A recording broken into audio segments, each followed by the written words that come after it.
ئەگە تەماشاکەی مسلمان عەزیزەکان خوای پەروەردگار لە قورئاندا باس لەوەمان بۆ دەکا هەر شتێ لە دنیادا پاک بێ پێمان دەڵێ بیخۆن، هەر شتێ پیس بێ پێمان دەڵێ مەیخۆن. ئێمە لێرەدا بۆمان دەرەکەوێ ئەو شتانەی کە پیسن دەخورێ دوایەوە چەنێ زەرریە هەتا زەرەکەی بە چاوی خۆمان نەبینین دەرکی پێ ناکەین. خواگیان ئەوانەی کە حرامی کردووە، ئەوانەی لەسەر من و تۆ ئێمە لە ترسی خوادا ملیارێک و چەندێک بەسەر شەوە ئەو شتانە کە قەدەغێ لە دینی ئیسلامدا من و تۆ هەموو مسلمانان نایخۆن. سەبەب چییە؟ هۆکار چییە؟ بەس لە ترسی خوادایە. لەوەی هەزاران دەوڵەتی ئیسلامی شەبێ لە دەوڵەت چابێ و حرام بێ و ڕەواژ بێ و ڕەها بێ، ڕێگا پێدراو بێ، بەڵام تۆی مسلمان تۆی ئیماندار نایخۆی، چونکە خواگیان فەرمووەتی مەیخۆ تۆش نایخۆی. ئەوانەیشی کە دەیخۆن زەرەرەکەن هەر لە دنیادا. خوای پەروەردگارە حرام کراوە لە ئاینی ئیسلامی پیرۆزدا، ئەوەیشی کە پاکە حەڵاڵ کراوە لە ئاینی ئیسلامی پیرۆزدا. کاتێ خەڵکانێک دەبینی بە بەرچاوی هەموماندەوە ئەبینین وڵاتێکی زلهێزی هەموو دنیا تەحەدای خوای پەروەردگارەکە، تەحەدا ئەکاوە تەحەدا بوو مسلمان عەزیزەکان. یعنی ئێمە قووەتێکمانەیە هیچ کەسێ ناتوانێ ئەم قووەتەی ئێمە ببەزێنێ. وما يعلم جنود ربي إلا هو، بس نازانێ خواگیان بە جوندیەکی زۆر خەفیف نەک ئەو هەموو دنیا لەرزێنێ. ئەها تەماشاکە دنیا چۆن ژڵژیاوە، بە ڤایرۆسێکی بچووک بە هەموو ئەجیزەی دنیا نابینێ، هەموو ئەجیزە ئەکەنە گڕ بۆی ڤایرۆسەکە بدۆزنەوە نازانن لەکوێیە، هەر نایبینی بە چاو. عەزەمەتی ئەڵڵا لەیرە دەرەکەوێ، ڤایرۆسێک بە چاو نابینێ، ئەوەی حاکمە، ئەوەی دانایە، ئەوەی زانایە، ئەوەی تۆبناسە لە دنیادا من و تۆکە ئینسان و مرۆڤ ئیعتیما دەکەینە سەری نازانێ بیدۆزێتەوە. سی عەزەمەتی خوا بکە. بۆیە هەر کەسێ ئەوێتی لەگەڵ دەسەڵاتی خوادا بەشەڕ بێ نەکبەت و قوربەسەرە، قوربەسەرە هەر لە دنیادا. خواگیان پیشانمانەدا بە عەزەمەتی خۆی بە گەورەی خۆی پێمان دەڵێ، پێمانی وتووە ئێمە جێبەجێمان کردو، بەڵام ئەوان نەخێر. تەماشایان کە دوو لە ڕوو جەنابتان ئەوەی دەخورێ لە وڵاتەدا، ئەوەی کە چووەتە ئەو وڵاتە بینێ چی دەخورێ. ئەوانە هەمووی پیساییە، چونکە ئەو پیسانە کە ئیسلام ئەڵێ خراپە پیسە مەیخۆن، چونکە زەرەرە بۆ مرۆڤ، زەرە ئەبەخشێ. کاتێ ئیسلام ئەڵێ عارەق مەخۆ، هەندێک وڵاتەیە گیری کردە بەدەست عارەقەوە، ساڵانە چەندێکی لێ ئەمرێ.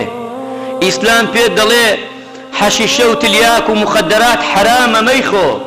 بۆ مەیخۆ؟ زەرەرە. پێت ئەڵێ مار مەخۆ، پێت ئەڵێ دوو لە ڕوو جەنابتان گۆشتی سەگ مەخۆ، پێت ئەڵێ هەموو گۆشتەکانی تر گۆشتی بەراز مەخۆ. بۆچی ئەڵێ مەیخۆ؟ تۆ ئامادە نیت لە برسا بمری لە فەیەکی گۆشتی بەراز بخۆی، بەس لەبەر ڕەزامەندی خوایە. ئەنا تو هیچ ڕقابەیەک نییە لەسەر دنیادا دەتوانی بیخۆی، بەڵام لە ترسی خوایە. تەماشاکە ئەوانە کە دەخورێ ئەوە پاداشتەکەیەتی، ئەوە زەرەرەکەیەتی. بۆی ئیسلام پێمان ئەڵێ هەر شتێ ئیسلام وتێتی پیسە و مەیخۆن، دوورکەونە لێی، کارێکی باش نییە. وەڵڵاهی وەڵڵاهی قانجازی هەیە بۆ مرۆڤ 100%، چونکە خواگیان ئەوەی کە مرۆڤی دروست کردووە ئەو خوایەیە کە پێت ئەڵێ مەیخۆ. ئەوەی لە شەرعی ئێمەدا پێمانی وتووە ئەوەی پاکە بیخۆن، ئەوەی پیسە مەیخۆن، دوورکەونەوە لێی. ئەها چۆن ئەو وڵاتە خوای گەورە لوتی شکاند، پێش کاتەویت حەساب بۆ کەس ناکەین. ئیستا دێت دەچێت بە مزگەوتەکانە دەگەڕێ لە وڵاتەدا، داواکە لە مسلمانان بپارڕێنەوە دوعا بکەن بۆی وڵاتەکەیان لە میحنەتە دەرچێ. ئەها خۆی ئەزانێ چی کردووە، بە ڕئیسی وڵات، بە وەزیرەوە، بە هەموویەوە، بە گەزیرەوە، بە هەموویان دەچنە مزگەوتەکان بە فەزڵی خوای گەورە. هەینی ڕابردوو تاکە هەینیوی لە وڵاتەدا بە ئاشکرا هەینی کراوە و بە ئاشکرا بانگی محەممەد دراوە صلی الله عليه وسلم، بە ئاشکرا بۆ هەموو عالەم.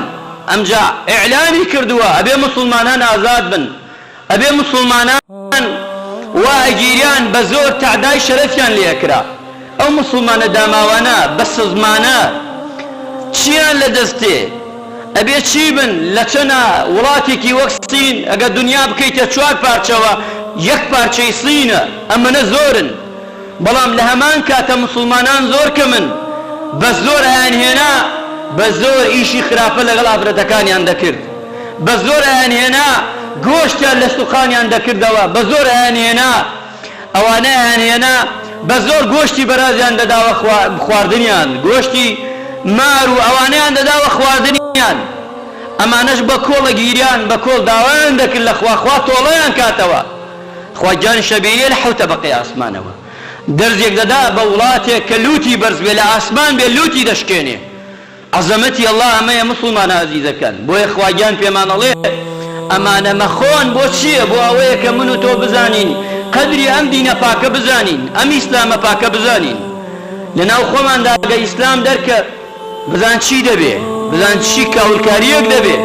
ئەوەی کە ماوە هەر ئیسلامە ئەوەی کە ماوە ئیسلام پێمان دەڵێ گەنجان کە ڕێز لە پیاوی ڕیسپی دەگرن ئیسلام پێی دەڵێ پیا و ژن ماوە ئیسلام پێی دەڵێ ئێمە مناڵەکانی خۆمان دەناسینەوە ئیسلام پێمان دەڵێ ئیسلام پێمان دەڵێ ڕاست بکەن ڕاست بڕۆن چاکە بکەن چاکەکاری کەن ئەگەر قیامەت هات دەمامێ بەدەستەوە بینێژە مەڵێ قیامەتە ئەوەی چاکەیە بۆ مرۆڤ فێشکەشی کە ئیسلام هاتووە فێری چاکەت کە بۆ ئێمە ئاینی ئیسلامی ئێمە ئاینێکە نیعمەتێکە هەرە گەورێ هەزاران هەیە وەک من و تۆ لە من و تۆ زیاتر بۆ دنیای خۆی بۆ علمی خۆی بۆ زانستی خۆی زۆرە بەڵام سێرەکەی خوا ناناسێ سێرەکەی پەروەردگار ناناسێ کەوتەتە دوای شتێکی دنیایی شتێک هەر ڕۆژی لە شوێنێکە کە خوا بۆ خۆی دروستەکە نەعوذ بالله